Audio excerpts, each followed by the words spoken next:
하나님의 말씀 열왕기상 2장 12절부터 46절까지 말씀입니다.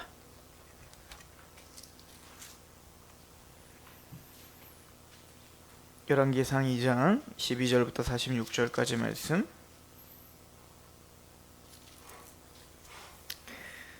제가 봉독하도록 하겠습니다. 솔로몬이 그의 아버지 다윗의 왕위 앉으니 그의 나라가 심히 견고하니라. 핫깃의 아들 아도니아가 솔로몬의 어머니 밧세바에게 나온지라. 밧세바가 이르되 내가 화평한 목적으로 왔느냐. 대답하되 화평한 목적이니이다. 또 이르되 내가 말씀드릴 일이 있나이다. 밧세바가 이르되 말하라. 그가 이르되 당신도 아시는 바거니와 이 왕위는 내 것이었고 온 이스라엘은 다 얼굴을 내게로 향하여 왕으로 삼으려고 하였는데 그 왕권이 돌아가 내 아우의 것이 되었음은 여호와께로 말미암음이니이다. 이제 내가 한 가지 소원을 당신에게 구하오니 내 청을 거절하지 마옵소서. 밧세바가 이르되 말하라. 그가 이르되 정하건대 솔로몬 왕에게 말씀하여 그가 수넴 여자 아비삭을 내게 주어 아내로 삼게 하소서. 왕이 당신의 청을 거절하지 아니하리이다. 밧세바가 이르되 좋다. 내가 너를 위하여 왕께 말하리라. 밧세바가 이에 아도니아를 위하여 말하려고 솔로몬 왕에게 이르니 왕이 일어나 영접하여 절한 후에 다시 왕좌에 앉고 그의 어머니를 위하여 자리를 베푸니 그가 그의 오른쪽에 앉은지라. 밧세바가 이르되 내가 한 가지 작은 일로 왕께 구하오니 내 청을 거절하지 마소서. 왕이 대답하되 내 어머니여 구하소서. 내가 어머니의 청을 거절하지 아니하리이다. 이르되 청하건대 수넴 여자 아비삭을 아도니아에게 주어 아내로 삼게 하소서. 솔로몬 왕이 그의 어머니에게 대답하여 이르되 어찌하여 아도니아를 위하여 수넴 여자 아비삭을 구하시나이까. 그는 나의 형이오니 나를 위하여 왕권도 구하옵소서. 그를 위하여 왕권도 구하옵소서. 그뿐 아니라 제사장 아비아달과 수르야의 아들 요압을 위해서도 구하옵소서 하고 여호와를 두고 맹세하여 이르되 아도니아가 이런 말을 하였은즉 그의 생명을 잃지 아니하면 하나님은 내게 벌 위에 벌을 내리심이 마땅하니이다. 그러므로 이제 나를 세워 내 아버지 다윗의 왕위에 오르게 하시고 허락하신 말씀대로 나를 위하여 집을 세우신 여호와께서 살아계심을 두고 맹세하노니 아도니아는 오늘 죽임을 당하리라 하고 여호야다의 아들 분야야를 보내매 그가 아도니아를 쳐서 죽였더라. 왕이 제사장 아비아달에게 이르되 내 고향 아나돗으로 가라. 너는 마땅히 죽을 자로 돼. 내가 내 아버지 다윗 앞에서 주 여호와의 궤를 메었고 또 내 아버지가 모든 환난을 받을 때에 너도 환난을 받았은즉 내가 오늘 너를 죽이지 아니하노라 하고 아비아달을 쫓아내어 여호와의 제사장 직분을 파면하니 여호와께서 실로에서 엘리의 집에 대하여 하신 말씀을 응하게 함이더라. 이 소문이 요압에게 들림에 그가 여호와의 장막으로 도망하여 제단 불을 잡으니 이는 그가 다윗을 떠나 압살롬을 따르지 아니하였으나 아도니아를 따랐음이더라. 어떤 사람이 솔로몬 왕에게 아뢰되 요압이 여호와의 장막으로 도망하여 제단 곁에 있나이다. 솔로몬이 여호야다의 아들 분하야를 보내며 이르되 너는 가서 그를 치라. 분하야가 여호와의 장막에 이르러 그에게 이르되 왕께서 나오라 하시느니라. 그가 대답하되 아니라 내가 여기서 죽겠노라. 분하야가 돌아가서 왕께 아뢰어 이르되 요압이 이리 내게 대답하더이다. 왕이 이르되 그의 말과 같이 하여 그를 죽여 묻으라. 요압이 까닭없이 흘린 피를 나와 내 아버지의 집에서 내가 죄하리라. 여호와께서 요압의 피를 그의 머리로 돌려 보내실 것은 그가 자기보다 의롭고 선한 두 사람을 쳤음이니 곧 이스라엘 군사령관 넬의 아들 아브넬과 유다 군사령관 에델의 아들 아마사를 칼로 죽였음이라. 이 일을 내 아버지 다윗은 알지 못하셨나니 그들의 피는 영영이 요압의 머리와 그의 자손의 머리로 돌아갈지라도 다윗과 그의 자손과 그의 집과 그의 왕위에는 여호와께로 말미암은 평강이 영원히 있으리라. 여호야다의 아들 분하야가 곧 올라가서 그를 쳐 죽이매 그가 광야에 있는 자기의 집에 매장되니라.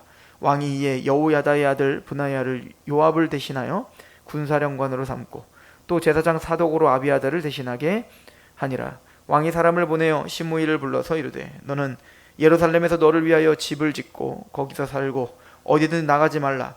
너는 분명히 알라. 내가 나가서 기드론 시내를 건너는 날에는 반드시 죽임을 당하리니 내 피가 내 머리로 돌아가리라.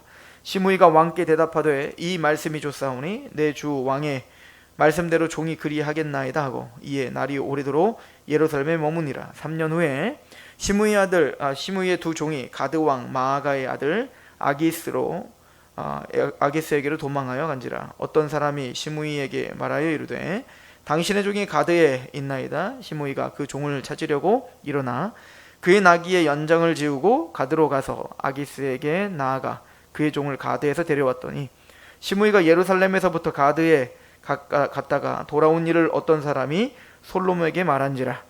왕이 사람을 보내어 시므이를 불러서 이르되 내가 너에게 여호와를 두고 맹세하게 하고 경고하여 이르기를 너는 분명히 알라. 내가 밖으로 나가서 어디든지 가는 날엔 죽임을 당하리라 하지 아니하였느냐. 너도 내게 말하기를 내가 들은 말씀이 좋으니다 하였거늘 내가 어찌하여 여호와를 두고 한 맹세와 내가 내게 이른 명령을 지키지 아니하였느냐. 왕이 또 시므이에게 이르되 내가 내 마음으로 아는 모든 악 곧 내 아버지에게 행한 바를 내가 스스로 아나니 여호와께서 내 악을 내 머리로 돌려 보내시리라. 그러나 솔로몬 왕은 복을 받고 다윗의 왕위는 영원히 여호와 앞에서 견고히 서리라 하고 여호야다의 아들 분하야에게 명령하매 그가 나가서 시므이를 치니 그가 죽은지라. 이에 나라가 솔로몬의 손에 견고하여지니라. 아멘.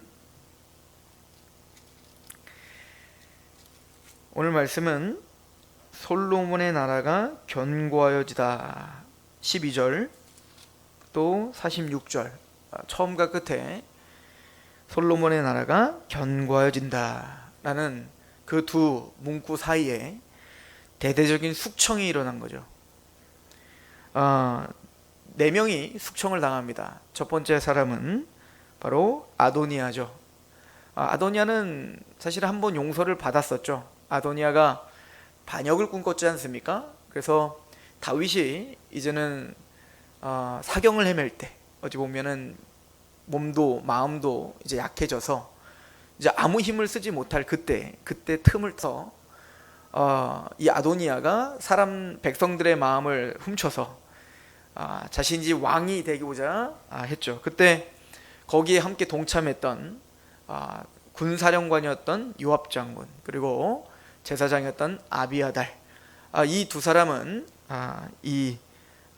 아도니아를 지지하고 반역에 동참을 했었던 사람들입니다. 그래서 아도니아를 숙청하고 그리고 그의 제사장이었던 아비아달을 패하고 그리고 요압 장군을 죽이는 그리고 또 시므이라고 이 시므이는 다윗이 압살롬에 의해서 이제 쫓김을 당하고 망명을 떠날 때 그 망명을 떠날 때 그 감람산 꼭대기에서 이 시므이가 원래 사울의 친족이었잖아요.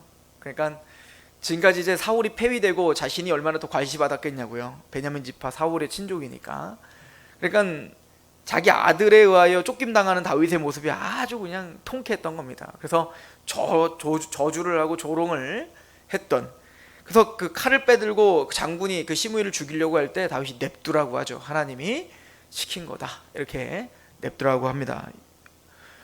그리고는 돌아오는 길에 또 이제 압살롬에 의해서 다윗이 승리하고 다시 예루살렘에 돌아오니까 시므이가 또 간사하게 무릎 꿇고 내가 왕이여 나를 용서해 주소서. 그래서 다윗이 용서하는 장면이 있었죠. 어쨌든 이렇게 네 명이 숙청을 당하는 이 장면을 보여주고 그 앞뒤로 솔로몬의 나라가 견고하게 되니라 라고 하는 문구로 시작과 끝을 장식하고 있습니다. 오늘 이 네 명의 숙청 이야기를 통해서 또 솔로몬 나라가 견고하게 된 또 왜 솔로몬의 나라가 견고하게 되었는지 또 이 숙청의 이야기를 통해서 솔로몬은 무엇을 깨달아야 되며 또 이스라엘 백성들은 무엇을 마음에 담아야 되는지 또한 오늘 긴 이 이야기를 보고 있는 우리는 또한 어떤 하나님 또 무엇을 또 마음에 새기며 돌아가야 되는지를 같이 상고하도록 하겠습니다. 먼저 아도니아를 숙청하는 이야기부터 좀 할게요. 아도니아를 숙청하는 장면을 보면 아도니아가 밧세바를 찾아와서 그 아도니아가 찾아오니까 밧세바가 왜 찾아왔냐? 화평을 위한 거냐? 이렇게 물어봅니다. 그 이야기는 사실은 밧세바는 대단히 걱정이 많았죠. 어떤 걱정이 있었습니까? 우선은 자기 아들의 왕권을 위협하고 있는 아도니아 왕이 되려고 아예 반역을 저질렀던 아도니아 아닙니까?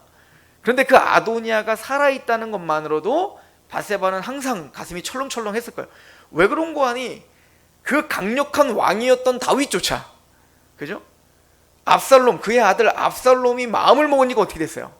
순간 이스라엘의 모든 사람들의 마음을 싹 뺏어가서 정말 다윗이 위험할 정도의 반역이 저질러졌던 것을 밧세바는 똑똑히 봤잖아요.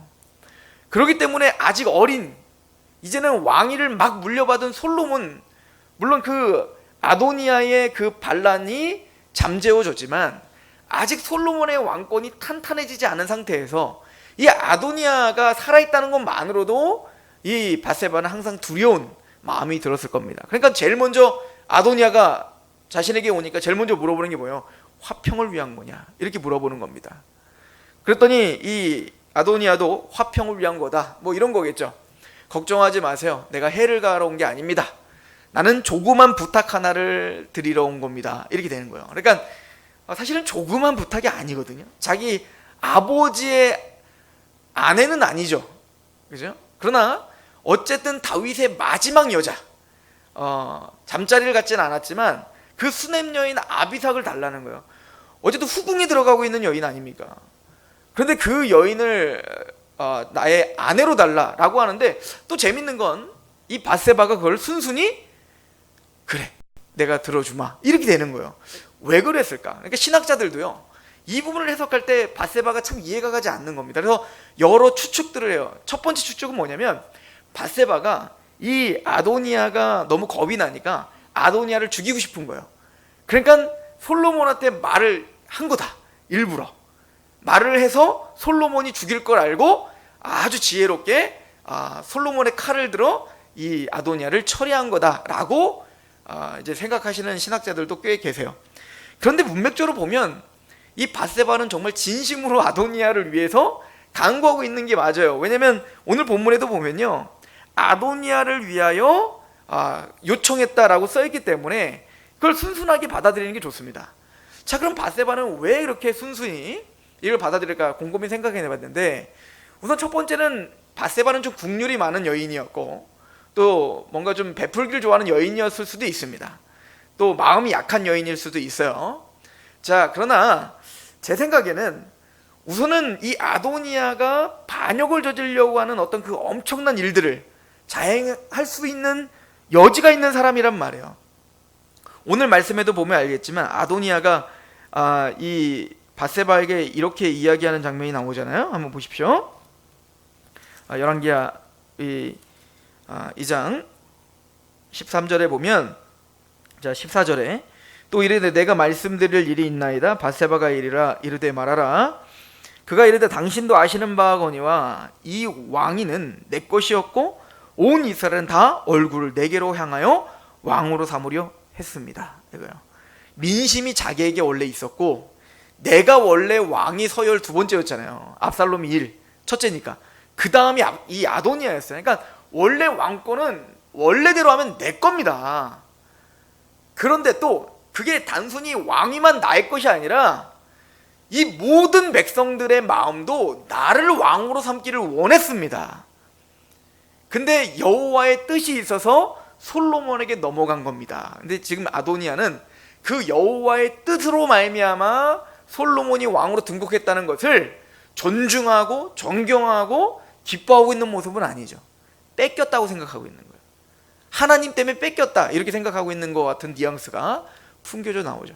자, 그런 것처럼 아도니아는 여전히 뭔가 그 세력이 탄탄한 게 분명합니다. 그러니까 이 밧세바는 아마 굉장히 겁먹고 있다가, 아니 그 여인 하나 달라고 하는 거니까 그거에 비해 상대적으로 그게 작아 보였을 수도 있겠구나라는 생각이 좀 들었어요. 그래서 이제 밧세바는 정말 순진하게 솔로몬에게 가서 이사저사해서 아비삭을 달라고 한다, 그 주자, 이렇게 된 거죠. 그랬을 때 솔로몬이 화를 내는 거죠. 왜? 어머니 차라리 왕권도 주라고 하시죠. 게다가 그를 도왔던 요압과 그를 도왔던 아비아들을 위해서도 구하시죠. 그래서 솔로몬이 화가 나죠. 솔로몬은 분명히 알았던 거예요. 그 아도니아의 궁극적인 지금 목표가 무엇이며 그 간사함이 무엇인지를 솔로몬은 그대로 파악하고 있었던 겁니다. 그러니까 아도니아는요, 왜 그러면 수냄 여인 아비삭을 달라고 했을까? 그것은 고대 근동에서는요, 고대에서는 왕이 한 나라를 정복했을 때 그 나라를 정복한 다음에 하는 일이 뭐냐면 왕비랄지 그 상대 적국의 왕의 아내들을 취하는 겁니다. 취함으로 뭐죠? 내가 그 왕을 정복했다라고 하는 상징적인 퍼포먼스가 바로 그 왕비를 취하는 거였어요. 그 대표적인 게 뭐였죠? 압살롬이 아버지 다윗을 쫓아내버리고 그 책략사가 제일 먼저 하라고 했던 게 뭐였습니까? 바로 다윗의 후궁들, 그 궁전을 지키라고 남겨놨던 다윗의 후궁들을 백주 대낮에 이스라엘 모든 백성이 볼 수 있는 그러한 왕궁의 옥상에서 백주 대낮에 자신의 아버지의 후궁들을 범하는 일을 했단 말이에요. 그 책사가 뭐라고 이야기하냐면, 그렇게 왕께서 하신다면 왕과 함께하고 있는 모든 사람이 힘이 더욱 강하여질 겁니다. 이렇게 얘기를 합니다. 무슨 얘기죠? 내가 이제 드디어 다윗을 완전히 정복했다. 다윗의 왕비, 다윗의 후궁을 내가 취함으로 이제는 다윗은 끝장났다. 이제 다윗의 왕조는 완전히 파멸됐다 라고 하는 것의 상징적 퍼포먼스가 바로 그런 행동이었단 말이에요. 그러니까 이 아도니아는 아마도 첫 번째 반란이 실패했지만, 실패하고 원래 죽을 목숨이었는데, 원래는 이제 그 율법에 보면 제단에 뿔을 잡은 자를 고의로 죄를 짓지 않은 사람이라면, 제단에 뿔을 잡은 사람은 함부로 죽일 수 없거든요. 그래서 이제 이 아도니아가 막 급해가지고 뿔을 잡아갖고 솔로몬이 살려줘요. 그 이야기가 이제 앞에서 나왔지 않습니까? 그때 솔로몬이 했던 얘기가 있어요. 이 사람이, 아도니아가 선한 사람이라면 머리털 하나 상하지 않게 될 것이다. 그러나 한 톨이라도 악함이 보인다면 그는 죽을 것이다. 이렇게 이제 용서를 해준 거예요. 그런데 이 아도니아는 그 악함, 선한 사람이 아니었음이 드러난 겁니다. 그러니까 그 다윗의 아내 아비삭을 취하면서 뭔가를 재계를 꿈꿨던 것 같아요. 그걸 상징적인 어떤 힘을 가지고 사람들을 규합하려고 하는 움직임을 뭔가 계획한 것이 아닌가 생각이 드는 거죠. 근데 지혜로웠던 솔로몬은 그것을 간파하고 바로 이 아도니아를 죽이게 되는 겁니다. 숙청하게 되는 거죠. 그러므로 이 아도니아의 죽음은 공의로운 죽음이라고 할 수 있어요. 왜냐하면 이 아도니아의 문제는 뭐냐면, 하나님께서 세우신 것을 분명히 알고 있습니다. 그럼에도 불구하고 이 아도니아는 끝까지 하나님이 세우신 왕 솔로몬을 인정하지 않은 것이 분명합니다. 자신이 왕이 되어야 된다는 걸 생각했던 거예요. 그래서 이 아도니아가 하는 얘기도 원래는 이 모든 왕위가 내 것입니다 라고 주장하고 있는 거예요. 아니요, 아도니아 것이었던 적은 한 번도 없습니다. 하나님은 아도니아에게 왕위가 돌아갈 것이라고 말한 적도 없고, 다윗조차 아도니아에게 왕권을 줄 거라고 말한 적이 없습니다. 다윗의 생전에는 항상 나단에게 솔로몬이 왕이 될 것을 분명히 선포했고, 하나님께서 다윗에게 솔로몬이 왕이 될 것을 분명히 이야기했기 때문에 한 번도 아도니아가 왕이가 될 것이라는 생각을 해서는 안 되는 거예요. 그럼에도 불구하고 아도니아는 자신의 인간적인 생각과 인본주의적인 생각과 자신의 어떤 가치관과 자신의 경험과 자신의 어떤 힘만을 의지하고 자신의 위치만을 생각하며 하나님의 뜻을 생각하지 않는 거죠. 하나님의 약속, 하나님의 언약을 전혀 생각하지 않고 끊임없이 자신이 왕이 되려고 하는 그런 하나님을 향한, 언약을 향한 반역심이 그 안에 있었음을 보여주고 있는 겁니다. 그래서 결론적으로는 이 아도니아가 숙청당하게 되는 거예요. 그러니까 우리는 솔로몬이 이제 아도니아를 숙청하고 요압을 숙청하고 뭐 시므이를 숙청하고 이런 일들을 보면서 뭐 연산군이랄지 아니면은 그 세조와 같이 뭔가 정권을 잡고 이제는 막 숙청을 하는 그런 세조랄지 뭐 이방원 같은 이런 숙청의 시각일 수도 있지만, 인간적으로는 그렇게 보이겠지만, 지금 성경의 기록의 뉘앙스는 언약적 관점, 구속적 관점, 하나님의 나라, 하나님의 통치의 관점에서 지금 우리에게 소개를 하고 있다는 것을 염두하시면서 성경을 보실 필요가 있습니다. 두 번째는 바로 제사장 아비아달을 폐하는 겁니다. 아비아달은 제사장이었고 또 다윗과 함께 고난을 항상 생사고락을 했던 사람이에요. 아비아달은 압살롬의 편을 들었지만 아비아달은 끝까지 다윗에게 충성했던 제사장이었죠. 이 다윗이 죽을 고비를 몇 번 넘길 때에도 아비아달은 항상 다윗과 함께 법궤를 앞에 메고 다윗과 함께 있었던 사람이 바로 아비아달이었습니다. 그런 고난과 또 아버지와 또 하나님 나라에 충성을 했던 이 아비아달의 마음을 알았기 때문에 솔로몬은 아비아달의 목숨은 걷어가지 않습니다. 그러나 아비아달 또한 숙청의 대상이 돼야 될 필요가 있죠. 왜냐하면 아비아달은 누구보다도 솔로몬을 세우는데 앞장섰어야 될 사람입니다. 왜냐하면 영적 지도자이기 때문에 그래요. 그리고 제사장이었기 때문에 율법을 항상 묵상하며 하나님의 뜻을 간구해야 될, 무엇보다 자신의 이익 또 세상의 흐름, 어떤 누가 권세, 누구 줄에 서야 되는지, 뭔가 나에게 유익이 되냐 이런 걸 생각해서는 안 되는 사람이에요. 이 아비아달은 철저하게 하나님의 뜻을 간구해야 될 사람입니다. 그럼 나단이랄지 가시랄지 이런 선지자들에게 찾아갔어야 되는 겁니다. 아니, 하나님의 율법 앞에 어떤 왕이 하나님께 기름 부은 왕인지를 분명히 알고 있어야 되는 거예요. 게다가 아비아달은 모르고 있었다고 볼 수 없어요. 왜냐하면 다윗의 측근이었기 때문에 솔로몬이 왕으로 세워질 것을 모를 리가 없어요. 그런데 아비아달은 왜 아도니아 편에 들었을까요? 사독 때문이었을 가능성이 큽니다. 사독이라는 선지자가 이제 뭔가 좀 영향력이 커지기 시작하니까 뭔가 아비아달은 자기만이 독보적인 제사장을 누리고 있다가 사독이라는 사람이 어떤 경쟁 상대가 오니 뭔가 그를 숙청할 방법은 뭐였을까요? 아도니아. 왜? 솔로몬이 분하야와 그 사독은 솔로몬과 딱 친분이 두텁잖아요. 그러니까 아비아달은 솔로몬을 버리고 아도니아를 택했을 가능성이 큰 겁니다. 그러니까 이 아비아달은 바로 하나님의 언약과 하나님의 뜻을 망각한, 자신의 유익과 자신의 탐욕을 위해 하나님의 뜻을 저버린 제사장인 거죠. 그래서 그는 제사장으로서 폐위를 당합니다. 근데 성경은 이것을 단순히 아비아달의 문제만으로 치부하지 않죠. 오늘 말씀에 보면 하나님께서 이 아비아달을 폐하시면서 성경의 기자는 이것은 바로 엘리 제사장에게 말한 것이 성취되는 것이다 라고 이야기를 하고 있다는 것을 우리는 좀 유념해 볼 필요가 있어요. 26절 보시면 왕이 제사장 아비아달에게 이르되 내 고향 아나돗으로 가라. 너는 마땅히 죽을 자로되 내가 내 아버지 다윗 앞에서 주 여호와의 궤를 메었고 또 내 아버지가 모든 환난을 받을 때에 너도 환난을 받았은즉 내가 오늘 너를 죽이지 아니하노라 하고 아비아달을 쫓아내어 여호와의 제사장 직분을 파면하니 여호와께서 실로에서 엘리의 집에 대하여 하신 말씀을 응하게 함이라. 그러니까 이 아비아달은 엘리 제사장 가문이거든요. 근데 이 아비아달을 끝으로 엘리 제사장 가문은 제사장직을 수행할 수 없게 된 거예요. 그럼 이 이후로는 누가 할까요? 사독 가문이 시작되는 겁니다. 그죠? 그래서 혹자들은 뭐 사두개인이 이 사독 가문의 후예들이다.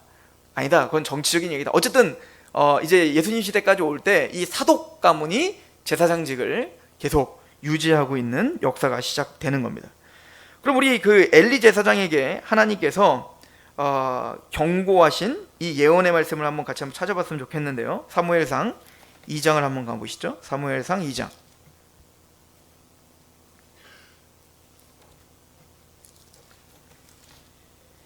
27절입니다. 엘리와 특별히 엘리의 아들들이 하나님의 것을 훔쳤죠. 그죠? 이제 제물을 물론 이제 제사장의 몫이 있는데 그 몫이 될 수 없는 것들까지도 하나님께 드려야 될 것까지도 자신이 훔쳐서 그 탐욕을 채웠던 그런 죄악을 벌였습니다. 사무엘상 2장 27절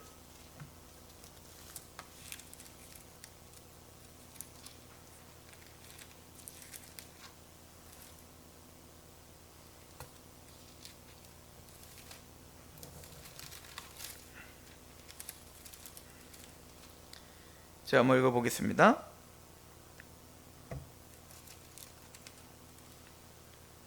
하나님의 사람이 엘리에게 와서 그에게 이르되 여호와의 말씀에 너희 조상집이 애굽에서 바로의 집에 속하였을 때에 내가 그들에게 나타나지 아니하였느냐. 이스라엘 모든 지파 중에서 내가 그를 택하여 내 제사장으로 삼아 그가 내 제단에 올라 분향하며 내 앞에서 에봇을 입게 하지 아니하였느냐. 이스라엘 자손이 드리는 모든 화제를 내가 내 조상의 집에 주지 아니하였느냐. 너희는 어찌하여 내가 내 처소에서 명령한 내 제물과 예물을 밟으며 내 아들들을 나보다 더 중히 여겨 내 백성 이스라엘이 드리는 가장 좋은 것으로 너희들을 살찌게 하느냐. 하나님께서 훔친 거죠. 그러므로 이스라엘의 하나님 나 여호와가 말하노라. 내가 전에 내 집과 내 조상의 집이 내 앞에서 영원히 행하리라 하였으나 이제 나 여호와가 말하노니 결단코 그렇게 하지 아니하리라.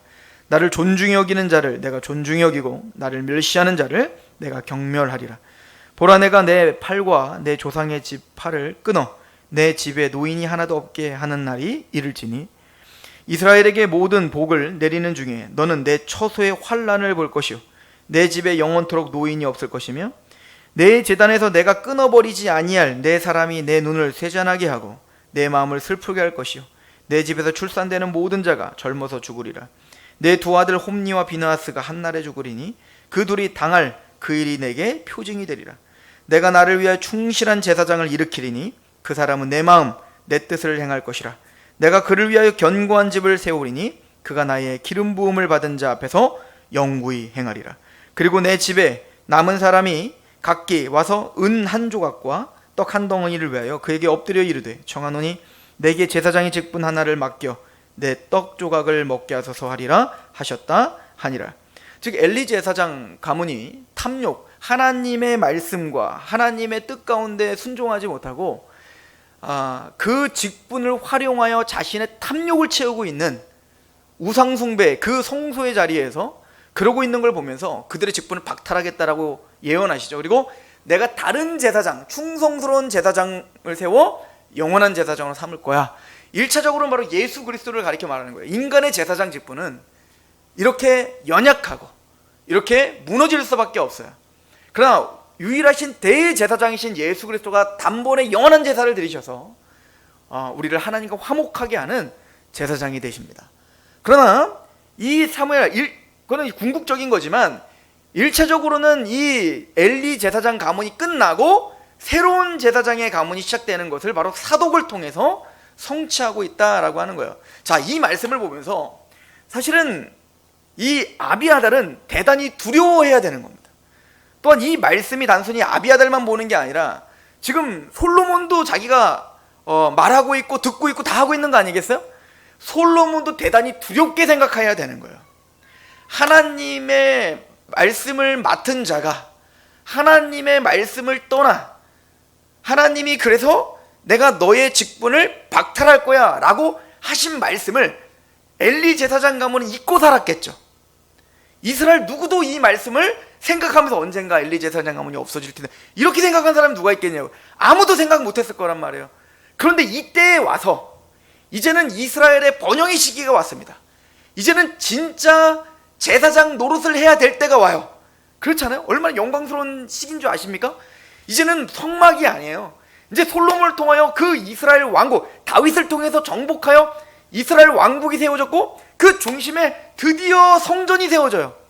그리고 그 성전에서 하나님께 영광스럽게 제사를 드려야 될 그 일을 맡아서 해야 될 그 중차대한 그 앞에서 아비아달은 제사장 직분을 박탈당하고 있는 겁니다.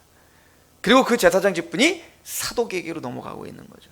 무서운 이야기인 겁니다.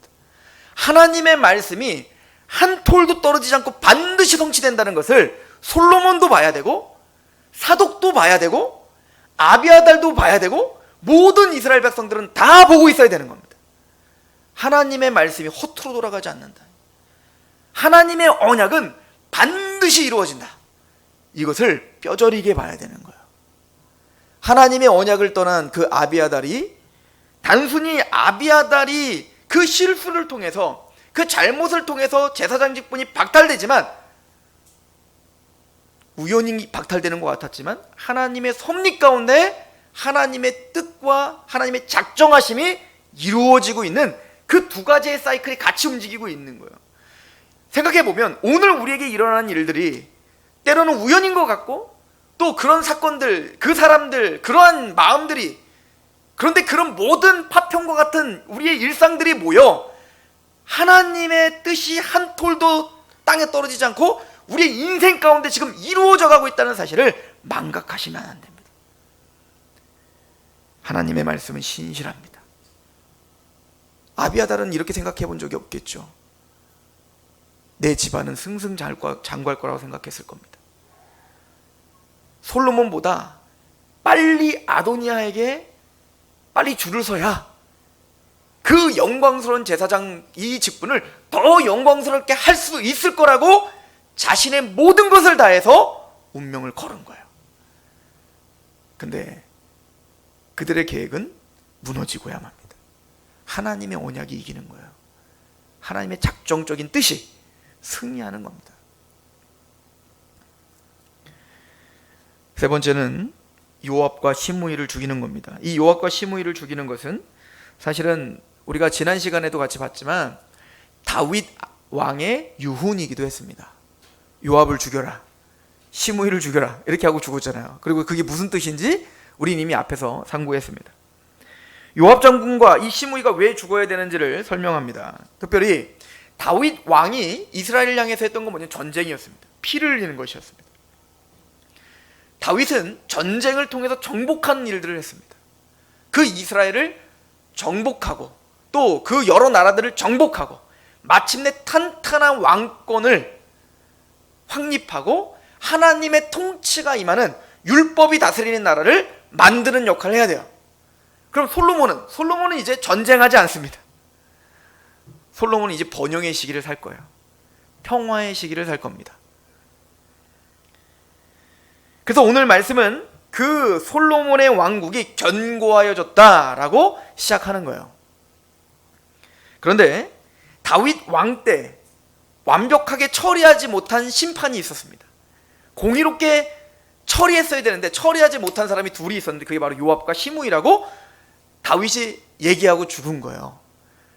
다윗 때 처리하지 못한 것을 솔로몬이 공정한 공의로 이제 심판하고 있는 모습을 보여주고 있는 겁니다. 자, 요압은 왜 죽어야 됩니까? 요압이 죽어야 되는 까닭, 요압을 죽여야 되는 까닭에 대해서 솔로몬이 이야기를 하죠. 너는 너보다 더 의로운 두 사람을 죽였다. 평화로운 시기에 까닭 없이 죽였다. 이것이 이 요압 장군이 죽어야 되는 이유라고 오늘 본문은 이야기하죠. 그 두 사람은 누구냐면 아브넬과 아마사예요. 아브넬은 누구냐면요, 우리가 이미 사무엘상하에서 배웠지만 이 아브넬은 누구냐면 사울 왕국이 있을 때 다윗이 이제 항상 쫓김을 당하고 그럴 때 사울 왕국의 군대 장관이었던 사람이 아브넬이에요. 그리고 원수였죠, 원수. 그죠? 자, 그런데 나중에 다윗 왕에게 이제 이 아브넬이 이제 그 사울이 이제 죽고, 사울이 죽자마자 이 아브넬이 힘이 강력한 장군이었기 때문에 그 북이스라엘 사람들을 싹 다 모아가지고 그 사울의 왕 아들, 그죠? 사울 왕 아들을 이렇게 왕으로 추대를 하게 됩니다. 다윗은 이제 유다의 왕이고, 그래서 사울 왕국을 다시 명맥을 유지하게 한 게 바로 이 아브넬이에요. 영향력이 엄청났죠. 게다가 다윗의 원수죠, 원수. 그런데 나중에 이제 그 사울 왕 아들과 이 관계가 안 좋아져요. 자기 말을 안 듣는 거야. 그리고 화가 나가지고 버리기로 결정합니다. 그리고는 누구에게로 돌아오냐면 그 사람들을 데리고 다윗에게 투항합니다. 다윗 왕에게 내가 화평을 청합니다. 그때 다윗이 아브넬을 받아줍니다. 받아주고 용서를 하게 되죠. 자, 그런데 이게 못마땅한 거예요. 그래서 요압이 이 아브넬을 죽여버립니다.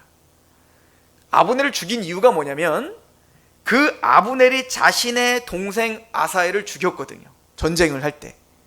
전쟁 중에 자기의 동생을 죽였으니까 복수하고 싶었던 거예요. 평화의 시기예요. 투항하고 왔어요. 다윗 왕이 그를 받아줬어요.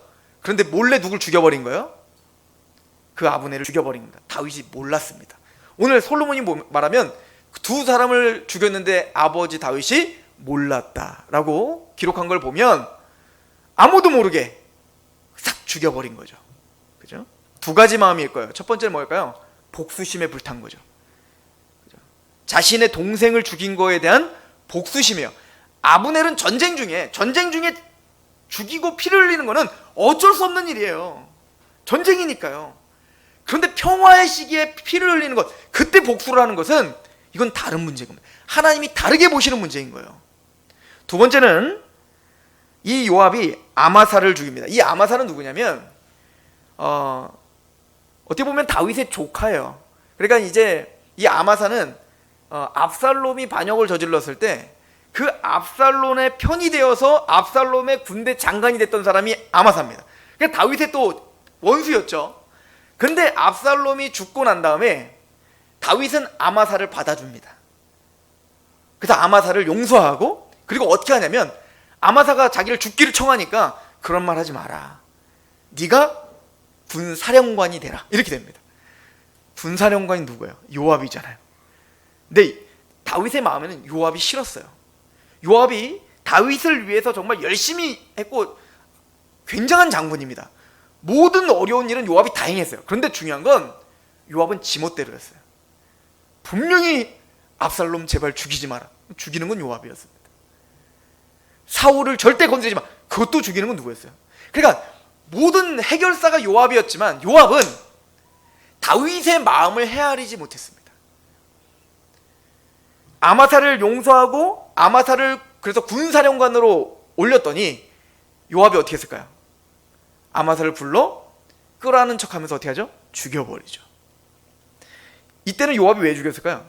자기 자리를 빼앗았잖아요. 그것도 원수인 놈이. 그죠? 자, 이게 무슨 의미일까요? 자, 중요한 건 뭐냐면요, 다 다윗의 원수들이었습니다. 전쟁 중에 피를 흘리고 전쟁 중에 원수였지만 아브넬은 투항하여 왔어요. 아마사도 자신에게 투항하여 왔고요. 그리고 다윗도 하나님 앞에서 하나님의 군주로서 헤세드의 은혜를 받은 자로서 그들을 용서하였습니다. 그리고 언약한 거예요. 나는 절대 너를 죽이지 않을 거다. 하나님 앞에서 행했던 거 아니겠습니까? 하나님 앞에서 하나님의 이름으로 용서한 거였어요. 근데 요압은 그 왕이 결정한 그 용서를 무참히 짓밟아 버린 겁니다. 어찌 보면 이 요압은 대단히 위험한 사람인 것이죠. 지금은 실력이 있어서 실력이 출중하여 다윗의 오른팔로서 다윗이 죽는 그날까지 다윗을 위해서 싸웠지만, 다윗이 보기에는 이제 솔로몬이 왕위를 이었을 때 그에게 대단히 가장 큰 위협이 될 사람은 누구라고 생각하는 겁니까? 요압이었던 거예요. 왜? 요압을 컨트롤하는 사람이 없는 겁니다. 요압은 헤세드의 은혜가 없는 사람이에요. 요압은 그 마음 안에 하나님의 언약에 대한 통찰력과 그 언약에 대한 경외심이 없는 사람이에요. 그 요압은 다윗과 함께 평생 같이 했지만 다윗이 가졌던, 또 이스라엘 나라가 가져야 될 용서와 사랑과 용납함의 마음은 전혀 없는 사람이에요. 그는 피를 흘리기를 좋아했고 복수심에 불탔으며 하나님의 언약보다는 자신의 안위와 자신의 지위와 자신의 탐욕이 먼저였던 사람이었던 겁니다. 그는 죽어야 되는 겁니다. 다윗 때 죽이지 못하는 것을 사울이 공의롭게 처벌을 한 것이죠. 시므이도 마찬가지입니다. 시므이도 아까 제가 얘기했지만 다윗이 망명길을 떠났을 때 그 다윗을 조롱하며 그 다윗을 저주했던 자입니다. 그런데 또 다윗이 또 정권을 잡고 오니까 그 다윗에게 납작 엎드려서 또 비굴하게 다윗을 또 축복하는 장면을 보여주고 있어요. 다윗은 알았습니다. 시므이가 진심으로 자신에게 돌아오지 않았다는 걸 알았습니다. 그리고 중요한 것은 다윗이 할 일을 한 겁니다. 용서를 한 겁니다. 자신의 손으로 그의 목숨을 걷어가지 않은 겁니다. 그러나 솔로몬은 다윗이 하지 못한 일을 해야 되는 거예요. 이제는 탄탄한 그 하나님의 왕국과 이제는 그 솔로몬 왕국이 세워지기에 앞서 하나님의 기름 부음 받은 다윗, 언약과 관련된 거예요. 다윗 언약, 사무엘하 7장에 다윗 언약이 있었잖아요. 내가 너의 나라를 견고할 거고 영원히 세울 거야 라고 하는 그 언약이 있음에도 지금 다윗이 망령길을 떠나고 있어 같이 울어야 될 언약의 백성들이 그 다윗을 조롱하고 그 다윗을 대적하고 있는 거예요. 그 얘기는 뭐냐면 하나님을 대적하고 있는 것이고 하나님의 언약을 조롱하고 있었던 겁니다. 그는 죽어야 되는 겁니다. 그래서 솔로몬은 다윗이 미처 하지 못했던 그 모든 피의 숙청들을 마무리를 짓는 겁니다. 자, 아도니아, 아비아달, 그리고 요압과 시므이, 공통점은 뭘까요? 하나님의 언약을 버린 사람들입니다. 하나님의 약속을 경홀히 여긴 사람들입니다. 굉장히 대표적인 상징적인 인물들인 거죠. 이런 피해 숙청을 통해서 견고한 평화가 주어진 거예요. 자, 보세요. 이제는 번영과 평화의 시기가 옵니다. 물론 이제 이 이야기를 통해서 우리는 또 여러 가지 또 뭐 디테일하게 살펴보면 원래 이제 요압 장군이 그 뿔을 또 잡거든요. 근데 원래 그 성소에서 사람을 죽이면 안 돼요. 근데 솔로몬이 어쩌죠? 죽여라. 그래서 그냥 성소에서 죽여버리거든요. 그래서 어떤 신학자들은 솔로몬의 연약함이 보이는 거죠. 율법을 어기고 성소에서 그 요압을 죽인 것에 대한 이제 앞으로 다가올 솔로몬 왕국의 하나님을 떠나는 것의 복선이다, 이렇게 보는 사람들도 있어요. 물론 그런 게 있을 수 있습니다. 그러나 적어도 지금 이 숙청의 관계를 통해서 피의 숙청이 끝난 다음에 솔로몬의 왕국이 견고해졌다라고 하는 것을 강조하고 있어요. 앞뒤로 솔로몬 왕국이 견고하다, 그 피의 숙청이 있어요. 가장 중요한 건 뭐냐면 완성된 번영의 나라, 평화의 나라, 하나님의 온전한 통치의 나라가 세워지기 전에 뭐가 먼저 있어야 된다는 얘기인 거예요. 피의 숙청과 심판이 있어야 되는 걸 보여주고 있는 거예요. 우리도 마찬가지입니다. 안식의 나라, 하나님의 왕국, 평화의 샬롬의 나라가 우리 안에 이루어지기 위해선 분명히 뭐가 있어야 되는 거예요. 공의롭게 재판이 있어야 되는 거예요. 공의로운 심판이 있어야 되는 거예요. 공의로운 징계가 있어야 되는 거예요. 우리의 죄에 대해서, 하나님의 언약에 대한, 하나님의 언약을 불신했던 것에 대해서, 우리의 완악함에 대해서, 우리는 미처 깨닫지 못했던, 아비아들도 깨닫지 못했던 것들도 하나님이 죽이겠다 했던, 하나님이 패하겠다 했던 그 말씀 한 톨도 땅에 떨어지지 않고 그 말씀이 반드시 성취되는 모습을 보여주면서까지 우리에게 보여주는 것은 그 번영의 안식의 나라 오기 전에 반드시 심판이 있어야 되는 거예요. 우리는 원래 다 죽어야 되는 겁니다. 그래서 원래. 근데 그 심판을 예수 그리스도로 성취하신 겁니다. 예수님이 먼저 피를 흘리시고, 우리를 대신하여 피를 흘리시고, 그 평강의 나라가 우리에게 임하여 견고해졌더라. 우리 이렇게 보셔야 되는 겁니다. 그게 언약의 헤세드였습니다. 다윗은 그 언약의 헤세드를 알았던 거예요. 그래서 아브넬을 용서했던 거고요. 그래서 아마사를 용서했던 거예요. 요압 장군과 그 많은 사람들이 알지 못했던 것은 그 언약의 은혜를 알지 못했던 겁니다. 우리가 살 수 있는 것, 우리가 견고해질 수 있는 것, 우리의 왕국 하나님의 나라가 우리 안에 강하게 확장되며 우리가 견고하게 성장할 수 있는 방법은 예수 그리스도의 십자가 외에는 그 하나님 나라가 우리에게 임할 수 없음을 솔로몬의 왕국을 통하여 우리에게 보여주고 있는 것입니다. 여러분들은 지금 평화의 나라에 살고 계시는 것입니다. 기도하겠습니다. 하나님, 헤세드의 은혜를 아는 나라가 우리에게 임했습니다.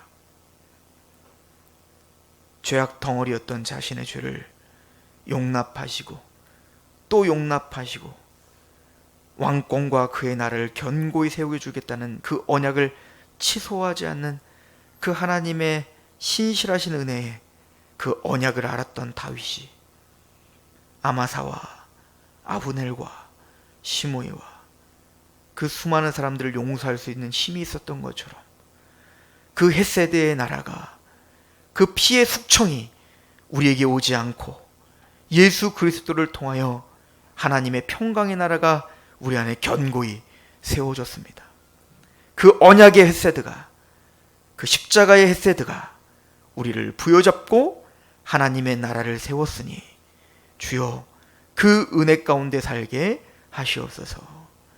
우리가 어떤 방향과 우리 신앙이 어떤 모습으로 표현되어야 될까 고민하는 하나님의 백성들, 그의 나라가 되게 하옵소서. 예수님의 이름으로 감사하며 기도합니다. 아멘.